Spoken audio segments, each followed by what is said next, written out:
दोस्तों, मसला सिर्फ ये नहीं है कि एक हादसा है। इस हादसे के आगे की कई कहानियां हैं जो अब खुलती हुई नजर आ रही हैं। एक तरफ अखिलेश यादव ने जितने भी यात्रियों की मौत हुई उन्हें शोक संवेदना प्रकट की। इस दौरान वो रो पड़े थे, गला रुंध हो गया था। यह हर कोई देख रहा था कि जहां जिम्मेदारों को जिम्मेदारी लेकर अपनी कर्तव्यों को निर्वहन करना चाहिए, वो सिर्फ तमाशा करने में जुटे हुए थे, तो वहीं दूसरी तरफ जो विपक्ष में बैठे हैं वो संवेदनशीलता दिखा रहे हैं। चाहे वो पहलगाम आतंकी घटना हो या फिर अहमदाबाद में हुआ एयर इंडिया का ये प्लेन क्रैश। अब इन सब के बाद एक नई थ्योरी निकल कर आई है। थ्योरी के साथ साथ अब लोग साफ साफ लफ्जों में मांगने लगे हैं इस्तीफा, कि मोदी इस्तीफा दो अमित शाह। और ये इस्तीफे की मांग किसी और ने नहीं, बीजेपी के अंदर खाने से होने लगी है कि तुमसे ना संभल पाएगा। लेकिन एक और नया पॉइंट निकल कर आया है जिस पर बात करने के लिए कोई तैयार नहीं है। क्या इस देश की मीडिया तैयार नहीं है क्या?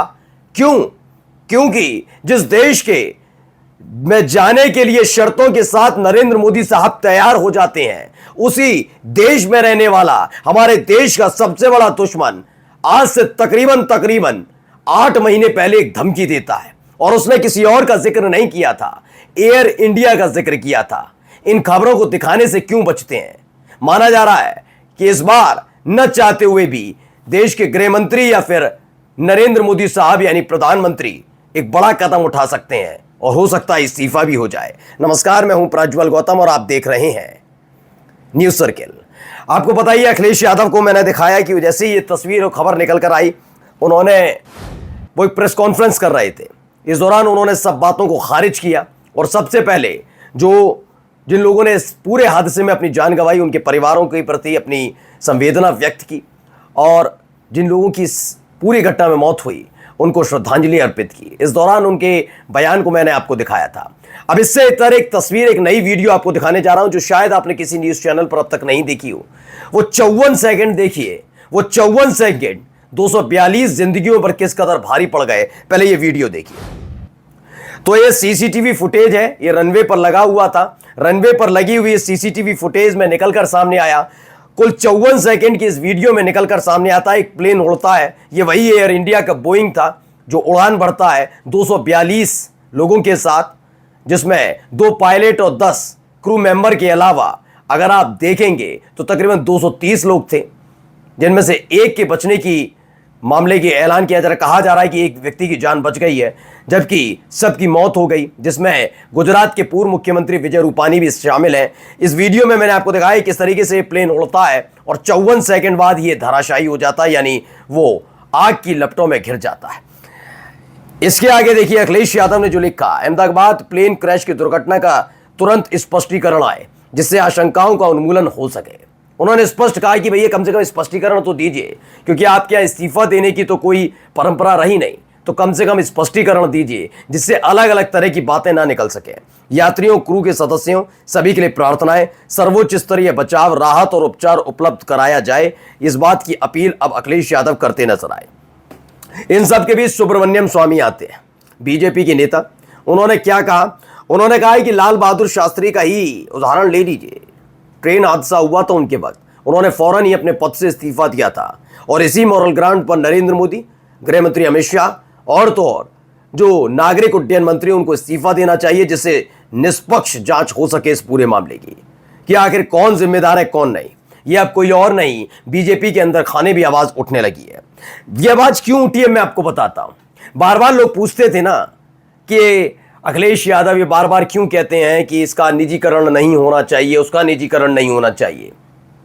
तो अब समझिए, जिस एयर इंडिया का प्लेन हादसे का शिकार हुआ उसका पूरा परिचालन प्रबंधन कोई और नहीं, निजी कंपनी यानी टाटा ग्रुप देख रहे थे।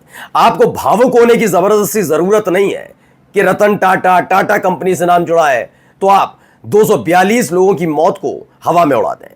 यह निजी हाथों में जाने का मतलब यही है कि इसकी जवाबदेही कितनी कम सरकार के प्रति हो सकती है। यही एक वजह है क्या?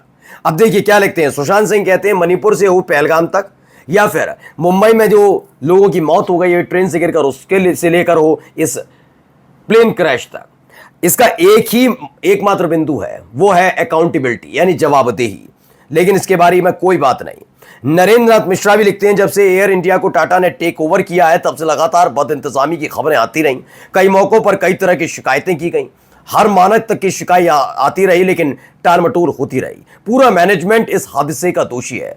दरअसल जिस प्लेन में हादसा हुआ, जो प्लेन हादसे का शिकार हुआ और उसमें तकरीबन 240 से ज्यादा लोगों की मौत हुई, उसी प्लेन में सवार होकर उसे थोड़ी हादसे तो थोड़ी देर पहले एक व्यक्ति पहुंचते हैं दिल्ली से अहमदाबाद। उन्होंने उसका वीडियो भी अपने ट्विटर हैंडल पर ट्वीट किया था, नाम आकाश वत्स। वो तमाम न्यूज चैनल पर आपने देख लिया होगा। उन्होंने बताया था कि जब वो दिल्ली से उड़ान भर रहे थे तभी उन्होंने इस बात का वीडियो बनाकर अपने ट्विटर हैंडल पर ट्वीट किया था कि किस तरह की बदइंतजामी इस पूरे प्लेन में हो रही है, लेकिन उस वक्त किसी को संज्ञान नहीं लेना। उनको लगता है तो आलोचनाएं हैं, ये तो आलोचनाएं होती रहती हैं, और उसी तरीके से इसे लिया गया। किसी ने इस पर कोई सोच विचार एक्शन लेने की कोशिश नहीं की। और सोचिए, वो प्लेन अहमदाबाद में लैंड होता है, वो व्यक्ति आकाश वत्स वहां से चले जाते हैं, उसके बाद इस प्लेन को दोबारा नए यात्रियों के लिए तैयार किया जाता है। यह प्लेन उड़ान भरता है और उड़ान भरने के 54 सेकंड के अंदर ही आग के गोले में तब्दील हो जाता है। अब क्या जवाबदेही सरकार ले पाएगी? वजह क्यों कह रहा हूं? वजह इसलिए कह रहा हूं क्योंकि जिस प्लेन के बारे में मैं जिक्र कर रहा हूं वो एयर इंडिया का जरूर है, लेकिन उसका निजीकरण कर दिया गया। टाटा कंपनी को दे दिया गया कि आप संभालिए इस प्लेन को।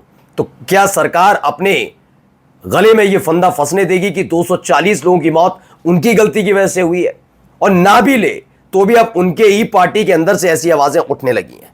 देखिए एक और खबर, यह साल 2024 की खबर है पहली, जिसमें यह लिखा हुआ है कि किस तरीके से पायलट्स के साथ दुर्व्यवहार किया जा रहा है। वो स्ट्रेस में जी रहे हैं, वो लगातार पूरी नींद नहीं कर पा रहे हैं, जबकि प्लेन उड़ाने का या फिर कोई भी कार चलाएं, प्लेन उड़ाएं, ट्रेन चलाएं, इसमें सबसे ज़्यादा ज़रूरी होता है कि जो चला रहा है, जो चालक है, चाहे वो प्लेन का हो, कार का हो, ट्रेन का हो, बस का हो, उसको सचेत अवस्था में होना चाहिए। यानी नींद, परेशानी, स्ट्रेस नहीं होना चाहिए, लेकिन स्ट्रेस दिया जाता रहा। खबर देखिए 2024 की भी है।